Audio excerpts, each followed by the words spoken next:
انسان جتنی مرضی بھی ملمہ سازی کر کے اپنے آپ کو بڑا کرنے کی خود کوشش کرتا ہے نا، وہ اتنا پیچھے ہٹتا جاتا ہے۔ عزت وقار یہ ہے ہی اللہ کے پاس، اور اللہ جس کو چاہتا ہے عطا فرماتا ہے۔ بے شک ساری دنیا مل کے کسی شخص کو باعزت کرنا چاہے تو کر نہیں سکتی، اور سارے لوگ مل کے کسی کو رسوا کرنا چاہے تو کر نہیں سکتے۔ ہمارے ہاں نا بہت زیادہ جھوٹ آ گیا، بہت زیادہ۔ نفس نے جب تک غلبہ کیا نا لوگوں پہ تو عجیب و غریب سی کشمکش ہے، نہیں سمجھ نہیں آتی۔ پہلے یہ حال ہوتا تھا کہ لوگ سچائی میں اپنا حسن سمجھتے تھے، اب ہم جب بچی کا رشتہ دکھاتے ہیں تو کرائے کے مکان میں چلے جاتے ہیں، جھوٹ بولتے ہیں کہ یہ بھی ہے وہ بھی ہے۔ تو جب اب رشتے کی بنیاد جھوٹ پہ رکھیں گے تو اس میں پھر محبت کیسے پیدا ہو؟ صرف مسئلہ یہ نہیں ہے کہ لڑکے والے لالچی ہیں، مسئلہ یہ ہے کہ لڑکی والے لالچ دے رہے ہیں، تو جھوٹ کے سہارے لوگ عزت حاصل کرنے کی کوشش کرتے ہیں۔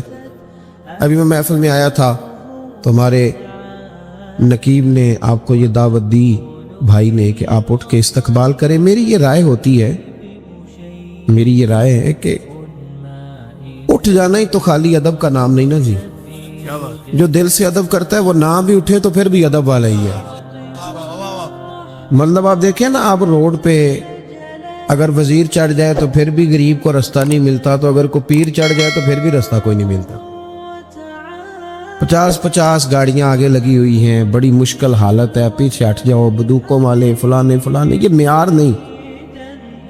آپ اگر سمجھیں کہ یہ معیار ہے، اس سے کچھ لیکن آپ تو لوگ سمجھتے ہیں جس کی تصویریں زیادہ چھپتی ہیں وہ زیادہ عزت والا ہے، کوئی معیار ہے؟ تو دولت بھی معیار نہیں۔ پھر معیار کیا ہے؟ اللہ کریم نے قرآن مجید میں فرمایا، اے میرے محبوب کے غلاموں، اگر تم اپنے رب سے محبت کرنا چاہتے ہو نا تو پھر میرے نبی کی غلامی کرو، اور تمہیں ملے گا کیا؟ قل ان کنتم تحبون اللہ، محبوب ان سے فرما دیجیے اگر یہ اللہ سے محبت کرنا چاہتے ہیں تو فاتبعونی، ان سے کہیے آپ کی غلامی کرے۔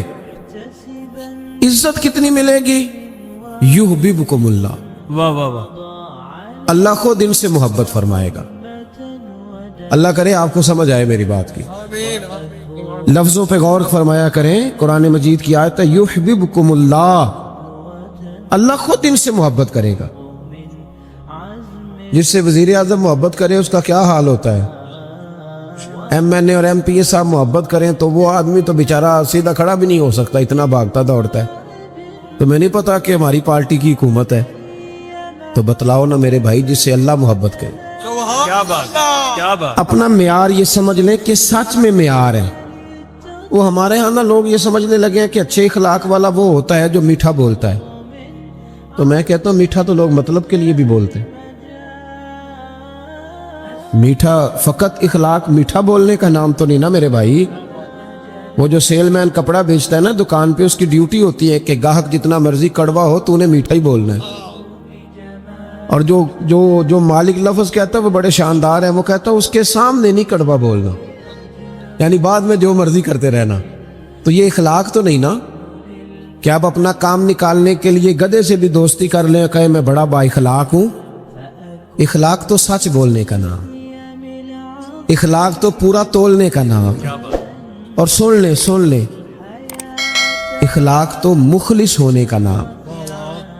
میری بات پہ توجہ کرنا، اخلاق کا بہت بڑا جز جو میرے نبی کریم نے بیان فرمایا، اخلاق کا بہت بڑا جز وہ یہ ہے کہ جو اللہ نے آپ کو دیا ہے نا، آپ اس پہ راضی ہو جائیں، اللہ عزت عطا کر دے گا۔ دو لفظوں میں نبی پاک علیہ السلام نے بات کو سمیٹا۔ ایک صحابی نے کہا تو حضور عزت کیا ہے؟ فرمایا جو رب نے تجھے دیا اس پہ راضی ہو جا تو عزت دار ہو جائے گا۔ عرض کی حضور ذلت کیا ہے؟ فرمایا لالچ نہ کرنا ورنہ ذلیل ہو جائے گا۔ یہاں اس قدر زیادہ لالچ ہے، اس قدر زیادہ لالچ کہ دین جو خالص جو دین اللہ رسول کو راضی کرنے کا نام تھا، آخرت کی فکر کرنے کا نام تھا، وہاں بھی دیہڑیاں لگتی ہیں، وہاں بھی معیار بن گیا ہے۔ میں کہا کرتا ہوں کہ اور بڑے کام تھے دھوکہ دے کے بندہ اور کسی طریقے سے کمائی کر لیتا کہ اللہ رسول کا نام ہی رہ گیا تھا کمائی کرنے. اسی نام پہ اب کمائی کرنی تھی, اب یہی کام باقی رہ گیا تھا. بھائی عزت دیکھیں نا, کچھ لوگ سمجھتے ہیں کپڑوں میں عزت ہے. وہ ایک درویش نے مثال لکھی ہے, اس نے کہا کہ ایک آدمی نے نا اپنے بہت سارے دوستوں کو اپنے بیٹے کے ولیمے کی دعوت پہ بلایا تھا. تو آپ کو پتہ ہے اب جب تک آپ نے کپڑے زبردست نہ پہنے ہوں تو تب بھی مارکیٹ میں کوئی ریٹ نہیں ہوتا. یہ بھی بہت بڑا معیار ہے. اب اس نے دعوت پکائی, سارے لوگوں کو بلایا. تو ایک دوست اس کا تھا بڑا مالدار, اس کی ورکشاپ تھی. تو وہ بیچارہ گھر نہیں گیا بلکہ ورکشاپ سے ہی ولیمے پہ آ گیا. تو کپڑے میلے کچالے تھے, تو وہ جو باہر کھڑا تھا نا باڈی گارڈ, اس نے کہا تو کدھر؟ اس نے کہا میرا بھی یار ہے, اس نے بلایا. اس نے کہا میرے مالک کے تو سارے تگڑے تگڑے یار ہیں, تیری طرح کا تو اس کا کوئی یار ہے ہی نہیں, تو تو چھٹی کر. اس نے کہا نہیں میرے پاس دعوت آئی تھی, یہ تو بس میں ورک شاپ سے آ گیا ہوں, گھر نہیں گیا. اس نے کہا نہیں میاں یہ کوئی معیار نہیں, تیری حالت ہی کوئی نہیں. آپ کو پتہ ہے نا آج کل بندے کی قدر نہیں, اس کی جیب کی قدر ہے. محفل میلاد میں بھی آپ دیں 1.5 لاکھ روپے آپ کو اسٹیج پہ بٹھایا جائے گا. ہاں, جس کے ہاتھوں میں نوٹوں کی دتی ہوتی ہے سارے نعت خانوں کو اس کا نام یاد ہوتا ہے, اس کی نظر شیر بھی کیے جاتے ہیں. جس کے پاس پیسے نہیں ہوتے وہ تو بیچارہ پیچھے چھپ کے بیٹھا ہوتا ہے. اچھا اس کو تو عاشق رسول بھی کوئی نہیں مانتا. اب تو عشق بھی نوٹوں پہ بکنے لگا ہے کہ جتنے پیسے اونچے اچھالے گا اتنا بڑا عاشق رسول ہوگا. کیا تماشا عجیب بنا لیا لوگ.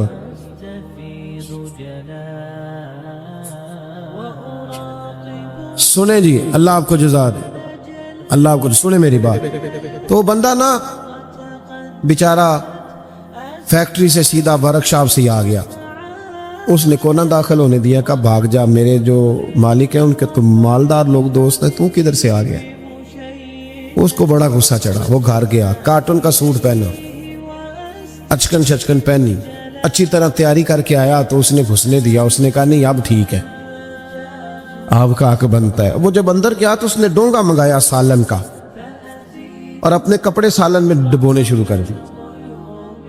کبھی ویس کو ڈبوتا, کبھی کرتا ڈبوتا, کبھی بازو ڈبو. اس نے کہا یہ کیا کر رہے ہو؟ کہنے لگا میری دعوت تو نہیں, دعوت تو کپڑوں کی ہے, کیونکہ میں تو پہلے بھی آیا تھا, مجھے کسی نے گھسنے ہی نہیں دیا. یعنی معیار کپڑے بن گئے, معیار گاڑی بن گئی. یہ عزت ہے, یہ وقار ہے ہمارا, یہ وقار ہے. یعنی پیر صاحب کے آستانے میں بھی جس کے ہاتھوں میں شاپر زیادہ ہو اس کو ذرا آگے جگہ ملتی ہے, اور جو بیچارہ غریب ہو اس کو کہتے ہیں تو جمعرات والے دن سویرے 8 بجے آنا, اس دن ذرا میری نظر زیادہ سولی ہوتی ہے, تیرے اوپر کرم کی نظر ہوگی. یہ معیار ہے, یہ طریقہ ہے. لو سنو معیار کیا ہے. صاحب طبقات نے لکھا, صاحب اسد الغابہ نے لکھا, حضرت عمر کا زمانہ, اللہ تعالیٰ نے بہت زیادہ مال دیا مسلمانوں کو. حضرت حضور اکرم علیہ السلام کے زمانہ ظاہری میں بھی اسلام پر غربت رہی, حضرت ابو بکر صدیق کے زمانے میں بھی غربت رہی, حضرت عمر کے زمانے میں بڑا مال آیا اور لوگوں کو مال ملا. میں نے ایک مضمون لکھا تھا, کبھی شاید اس عنوان پر میری کوئی گفتگو بھی کہیں موجود ہو. میں نے کہا تھا کہ فقیری وہ نہیں ہوتی کہ بندے کی جیب میں کچھ نہ ہو تو فقیر ہے. فقیر ہوتا ہی وہ ہے جو بادشاہی میں فقیری کرے, جو بادشاہی میں فقیری کرے نا, سارا کچھ ہو پھر بھی فقیر ہو, وہ فقیر ہوتا ہے. حضرت عمر کے زمانے میں نا بڑا مال آیا, ظاہری اسباب بھی اللہ نے بڑے دیے, بڑے اسباب. حضرت عبد الرحمن ابن عوف رضی اللہ تعالیٰ عنہ فرماتے ہیں بحرین سے مال غنیمت آیا تو مسجد نبوی میں اتنا بڑا ڈھیر لگا کہ جو اونچے قد والے لوگ تھے وہ بھی مال کے پیچھے چھپ گئے. بدری صحابہ کو 50 ہزار دینار ملے. کتنے جی؟ اللہ تعالیٰ فضل فرمائے. 50 ہزار دینار, سمجھے کروڑوں روپیہ ملا. حضرت عمر کو بھی ملے, لیکن حضرت عمر کے صاحبزادے فرماتے ہیں کہ مسجد سے وہ نکلے اور گھر جانے تک انہوں نے 50 ہزار سارے غریبوں میں بانٹ دی. صحابہ نہ مسجد میں بیٹھ گئے, میری توجہ سے بات سننا, صحابہ مسجد میں بیٹھ گئے, کہنے لگے یار اتنے ملکوں کے وزیر آتے ہیں, سفیر آتے ہیں, پر عمر فاروق کی طامت وہی پھٹی ہوئی, کرتا وہی پیوند والا, عجیب آدمی ہے, اب تو اللہ نے آسانی بھی دی ہے, کرتا ہی بدل لے. سب کہنے لگے جی کہنا چاہیے کہنا چاہیے, یہ تجویز آپ کی ٹھیک ہے, بالکل کہیں گے, میں بھی کہوں گا آپ بھی کہیں گے. جب طے ہو گیا نا عمر کو کہنا ہے, تو حضرت ابو دردہ بولے, کہنے لگے یہ تو ٹھیک ہے عمر کو کہنا کرتا لے لو, پر یہ بتاؤ کہ اس شیر سے بات کس نے کرنی ہے, اس شیر سے. اب تو لوگوں کی جیبیں الگ الگ ہے نا, 1000 والی جیب الگ ہے, 5000 والی الگ ہے.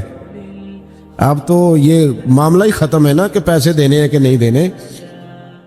تو کہا کس نے کہنا حضرت عمر سے, تو صحابہ کہنے لگے کہ ایک بندہ ہمارے پاس ہے جو حضرت عمر سے بات کر سکتا ہے.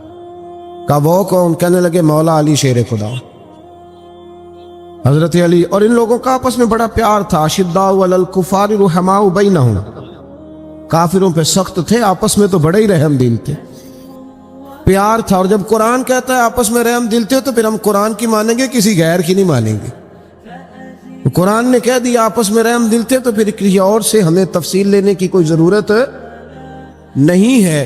حضرت علی سے کہا تو مولا علی شیر خدا کہنے لگے بات تمہاری ٹھیک ہے, کرتا عمر کو نیا پہننا چاہیے, میں بھی اسی حق میں ہوں, پر میرا وہ سجن ہے, میں اس کی طبیعت کو جانتا ہوں, مجھے پتا ہے یہ بات میں بھی نہیں کر سکتا اس کے ساتھ, وہ کہ میں جانتا ہوں. تو جناب پھر کون کرے گا؟ تو حضرت عمر کہنے لگے ایک بندہ ہے, ایک شخصیت ہے, وہ کہیں گے تو عمر مان جائیں. کہ وہ کون؟ کہ ام المومنین سیدہ عائشہ صدیقہ رضی اللہ تعالی عنہا, وہ مومنوں کی ماں ہے, ہر ایک کے لیے قابل احترام ہے, وہ کہیں گی تو عمر مان جائیں گے. جناب عمر کسی کی پرواہ نہیں کرتے تھے.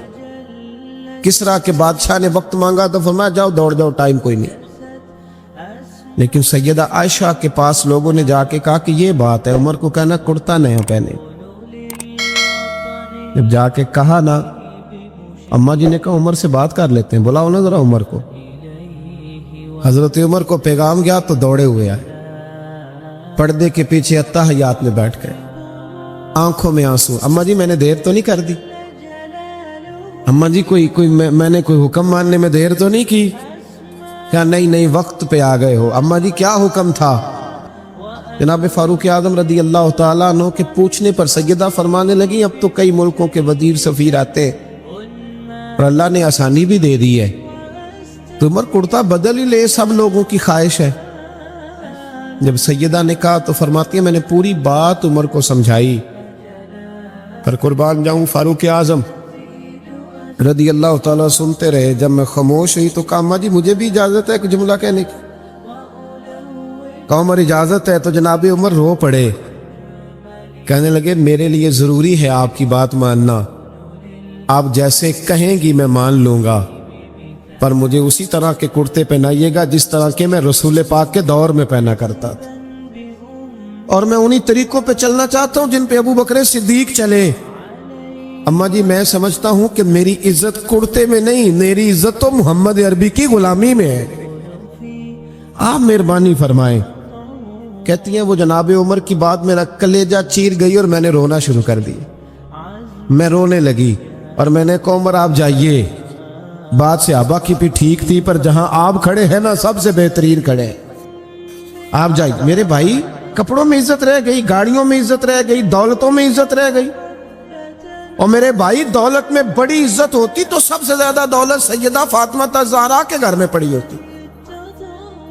اگر مال بڑا شاندار ہوتا نا, بڑا ضروری ہوتا, تو سب سے زیادہ امام حسن اور حسین کی تجوریوں میں ہوتا.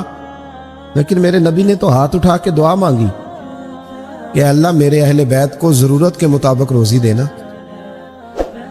حضور نے, آپ کہیں ثابت کریں کہ نبی کریم نے کہا یا اللہ میرے بچوں کو زیادہ مال دے. حضور نے تو کہا اللہ ضرورت کے مطابق دے, ضرورت کے مطابق. کتنے لوگ بیٹھے ہیں مجمع میں اور سب کا دعویٰ ہے کہ ہم بڑے غریب ہیں, بڑے مجبور ہیں, لیکن کسی کی بیٹی بھی اتنا کام نہیں کرتی کہ ہاتھوں پہ چھالے پڑ جائے, پر میرے مصطفیٰ کی بیٹی نے اتنا کام کیا ہے. سیدہ فاطمہ کے بارے میں صحیح بخاری میں ہے کہ حاضر ہو کے چھالے دکھائے, یا رسول اللہ کام کر کر کے چھالے پڑ گئے, اگر ایک غلام مل جائے تو کام کاج میں ہاتھ، یہ بھی حضور کا میلاد ہے، اسے بھی ذرا سمجھو۔ ہم نے تو اپنے بچوں کو شہزادے بنا دیا ہے، وہ تو کوئی تنکا بھی اٹھانے کو تیار نہیں، لیکن محبوب کی وہ شہزادی جو شہزادی کونین ہے اور جنت کی عورتوں کی سردار ہے، میرے رسول پاک کی صاحبزادی نے آ کے کہا حضور چھالے پڑ گئے، کوئی غلام مل جاتا تو کام کاج میں ہاتھ بٹاتا، تو مصطفیٰ کریم نے جب چھالے دیکھ کے بیٹی کے تو آنکھوں میں آنسو آ گئے، اور آنسو پوچھ کے فرمایا فاطمہ تجھے ایک نسخہ نہ دوں؟ حضور حکم کریں، فرمایا 33 بار سبحان اللہ پڑھا کر، 33 بار الحمدللہ پڑھا کر، 34 بار اللہ اکبر پڑھا کر، تجھے غلام آزاد کرنے کا ثواب ملے گا۔ پر بیٹے چکی تو نے خود ہی پیسنی ہے، آٹا تو نے خود ہی گوندنا ہے۔ کوئی شخص بتا سکتا ہے کہ مولا علی کی جائیداد کہاں کر کے تھی مدینے میں؟ حضرت علی کا جب تک نکاح نہیں ہوا تھا نا، مسجد میں سویا کرتے تھے۔ یہاں تو حضرت علی کے نام پر لوگوں نے محلات تعمیر کر لیے نا، علی دے ملنگاں دے پیسے گنے ہی نہیں جاندے، ہیں ملنگ حضرت علی کے، غلام حضرت علی کے، اور کیا بات ہے دولتوں کی اور جناب صورتوں کی۔ حضرت علی شیر خدا کا جب نکاح ہوا تو حضرت حارثہ بن نعمان رضی اللہ تعالیٰ عنہ کا ایک مکان تھا۔ میری باتوں کی سمجھ آ رہی ہے آپ حضرات کو؟ تو وہ مکان عاریتاً یعنی کرائے پر نبی کریم نے لیا، اس میں سیدہ فاطمہ رہنے لگی۔ بھائیو، عزت وہ ہے جو رسول پاک کی سنت میں ہے، عزت وہ ہے جو نبی پاک کے طریقے میں ہے، عزت وہ ہے جو حضور کے رستے پر چلنے میں ہے۔ یہ داڑھی ہے نا انسان کے چہرے پر، توجہ کرے میری طرف۔ نبی پاک نے فرمایا جب میرا غلام سفید داڑھی لے کے قبر میں جاتا ہے نا، دیکھو حضور کی سنت کی عزت۔ میرا عنوان یہ ہے کہ کی محمد سے وفا تو نے تو ہم تیرے ہیں، اور یہ جہاں چیز ہے کیا لوح و قلم۔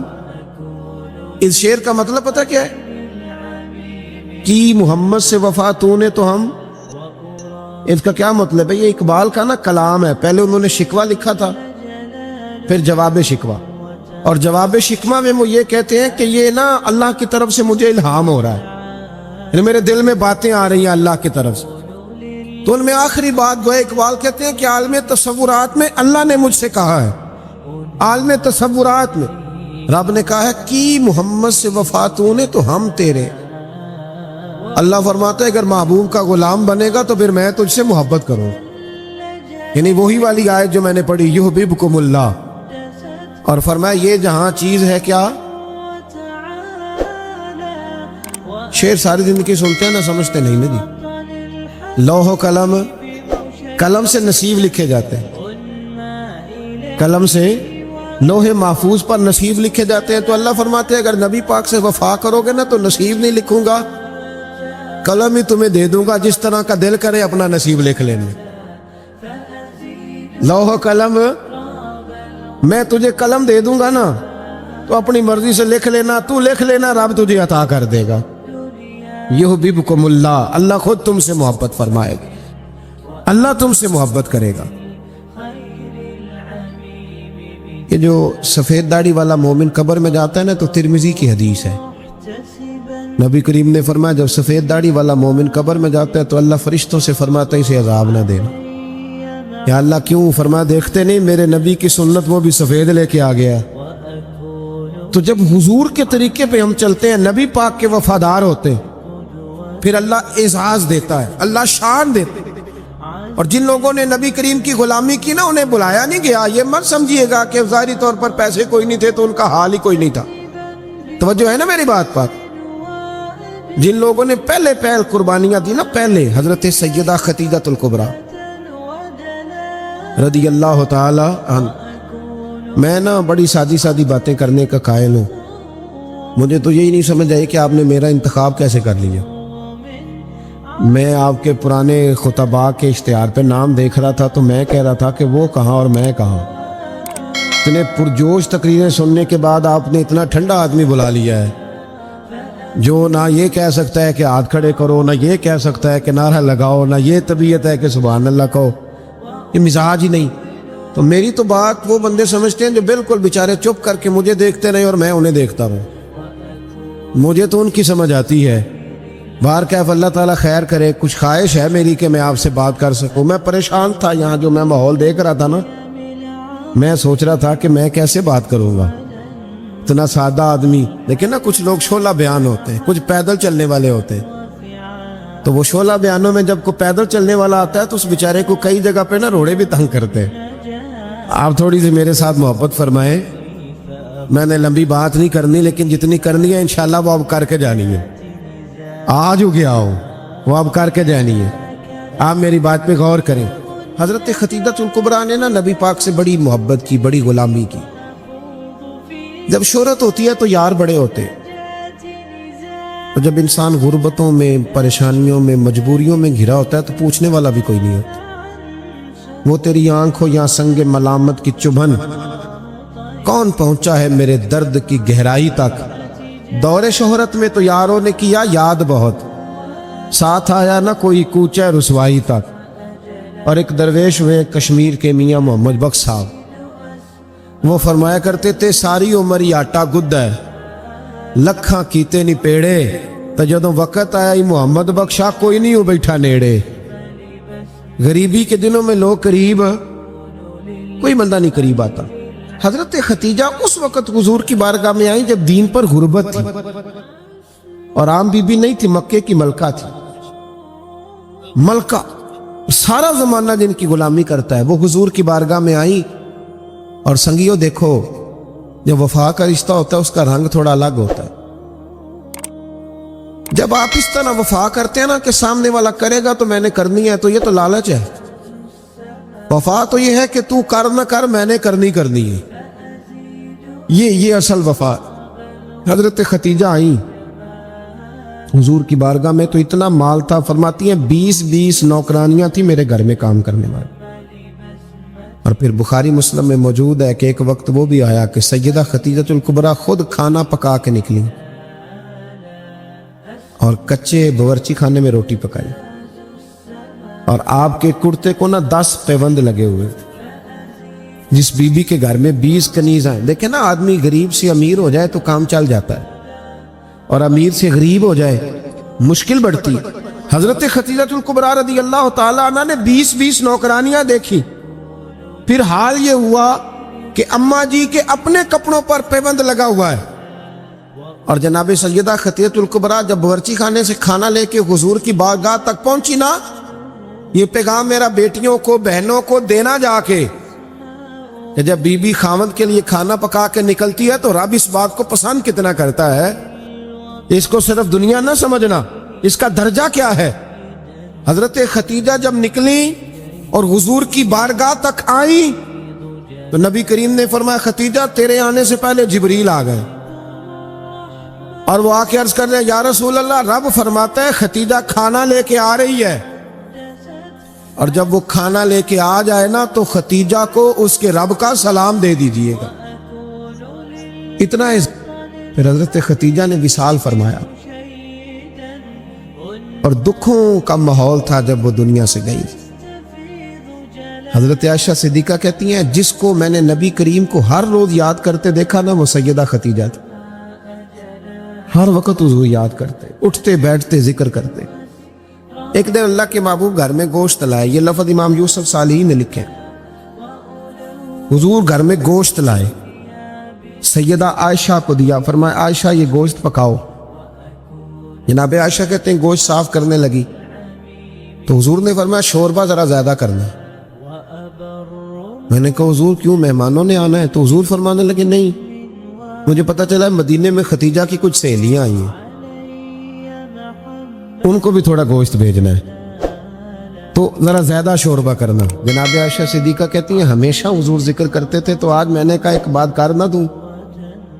کہتی ہے نظر میری نیچے تھی, میں نے کہا حضور اللہ نے آپ کو جوان اور خوبصورت بیویاں دی ہیں, وہ تو عمر میں 15 سال بڑی تھی, اور حضور رنگ بھی اتنا گورا نہیں تھا. کو جوان اور خوبصورت بیویاں ملی ہیں, پر آپ تو سیدہ خدیجہ کا ذکر ہر وقت کرتے رہتے, ہر وقت. جناب عائشہ کہتی ہیں میں نے جملہ کہا تو حضور خاموش ہو گئے. اب میں ڈری, میں نظر نہیں اٹھاتی کہ خدا خیر کرے. کہتی ہے اچانک میری نظر اٹھی تو میں نے دیکھا مصطفیٰ کریم کی آنکھوں میں آنسو اور جلال. فرمایا عائشہ تو سکھوں کے وقت آئی ہے. حفصہ، میمونہ اور سودا یہ سکھوں کے وقت آئی ہیں. اور فرمایا عائشہ ختیجہ تو میرے دکھوں کی ساتھی تھی، اس نے تو میرے ساتھ غربتیں بتائی تھی. لوگ مجھے روڑے مارتے تھے، پریشان کرتے تھے. میں لوگوں کا ستایا ہوا جب گھر آتا تھا نا تو اس پاک باز اور وفادار کے ایک ہاتھ میں دودھ کا پیالہ ہوتا تھا، ایک ہاتھ میں کھجوریں ہوتی تھی. کھجور کھلا کے دودھ پلا کے کہتی تھی محبوبہ غم نہ کرنا، اللہ بڑی عزتیں عطا فرمائے. یعنی کہ محمد سے وفا تو نے تو ہم تیرے ہیں. یہ جہاں چیز ہے کیا، لوح و قلم. میرے بھائی یاد رکھیں دین نا ہمیشہ یہ ہمارے بعض لوگ نا پریشان ہو جاتے ہیں. اور کئی دفعہ جب میں کسی کو دیکھتا ہوں نا، میں ایک دارالعلوم کے سالانہ جلسے میں گیا تھا، میرے ایک سنگی ہیں تو بڑے عجیب شکوے کر رہے تھے، لوگ عزت نہیں کرتے. تو میں نے کہا کوئی فرض ہے لوگ تیری عزت کریں؟ لوگ علماء کی عزت نہیں کرتے. میں نے کہا میرے خیال میں تو بہت ہی زیادہ کرتے. اور اگر کوئی نہیں بھی کرتا کسی وجہ سے تو وہ منت تھوڑی کرنی ہے کہ ہماری عزت کرو. عزت نہ مانگ کے لی جاتی ہے نہ چھین کے لی جاتی ہے. اور کچھ ضروری ہے قوم عزت کرے. عالم کی یہ عزت کم ہے کہ نبی کریم علیہ السلام نے فرمایا جب مومن طالب علم گھر سے پڑھنے کے لیے نکلتا ہے نا، ابھی نکلا ہے، پڑھا نہیں، مدرسے نہیں گیا، ابھی گھر سے نکلتا ہے، اللہ کے معصوم فرشتے اس کے پیروں کے نیچے اپنے پر بچھا دیتے ہیں. لیکن پروں کو دیکھ کے اتنے راضی نہیں نہ ہوتے. راضی تبھی ہوتے ہیں جب گلے میں نوٹوں کا ہار پڑے. یہ کوئی ضروری ہے کہ اسی چکر میں پڑے رہنا؟ آپ اس طرح بھی تو توجہ کریں نا، تھوڑا نیچے بھی جھکے. بھائی معیار دین جو ہے نا، دین جھوٹ موٹ کا بھی کوئی دین پہ عمل کرنے لگ جائے تو اس کی بھی موجیں لگ جاتی. اللہ کرے آپ کو سمجھ آئے.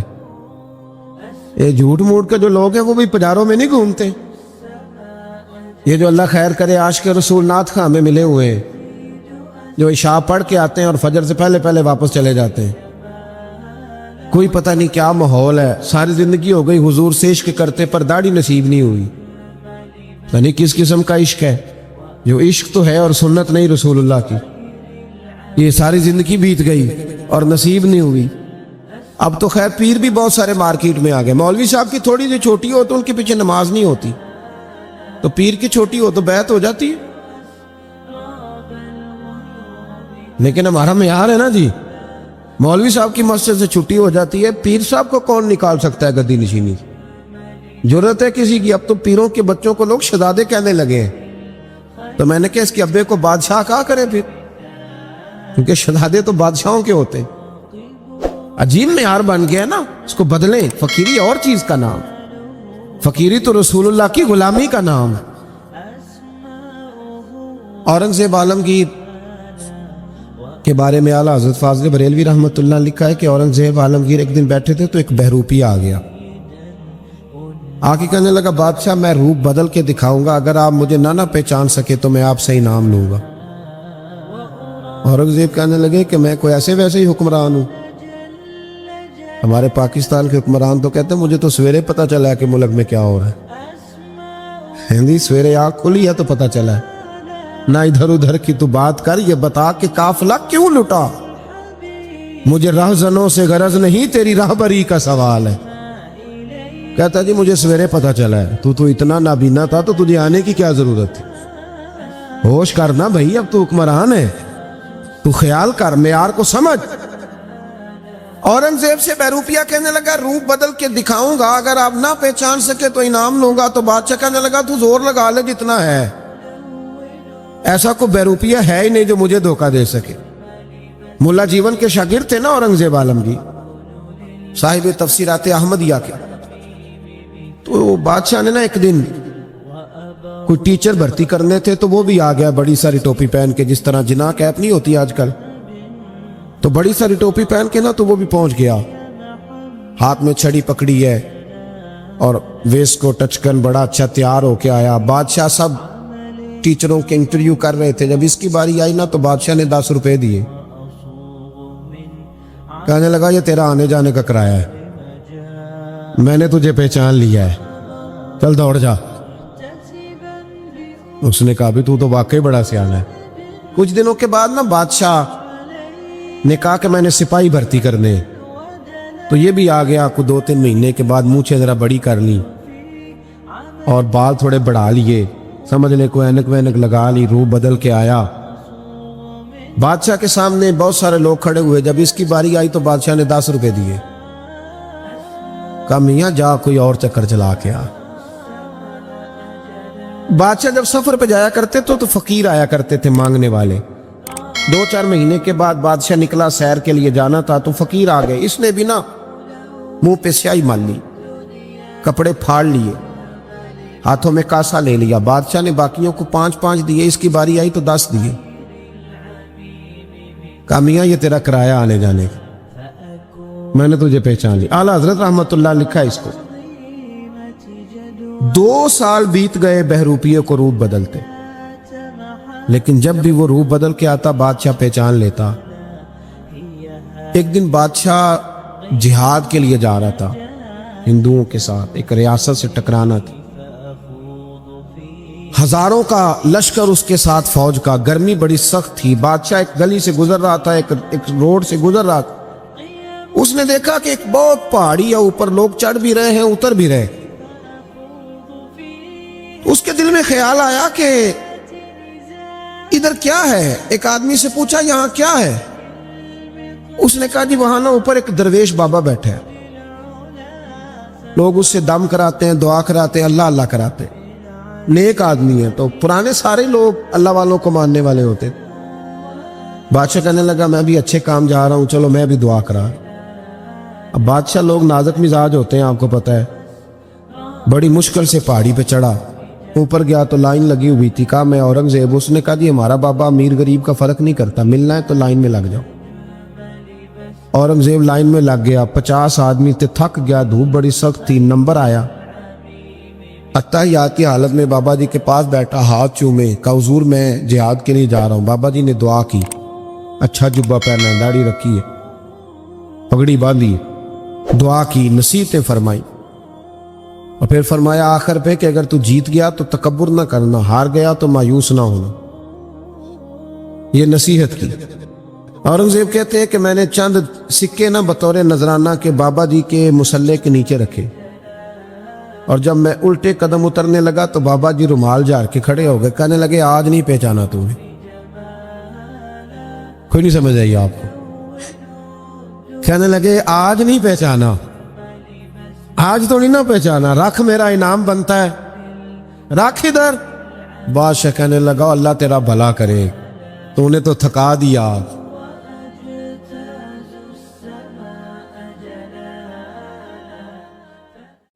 اگر آپ کو یہ ویڈیو پسند آئے تو ہمارے چینل محفل ذکر کو لائک اور سبسکرائب ضرور کریں۔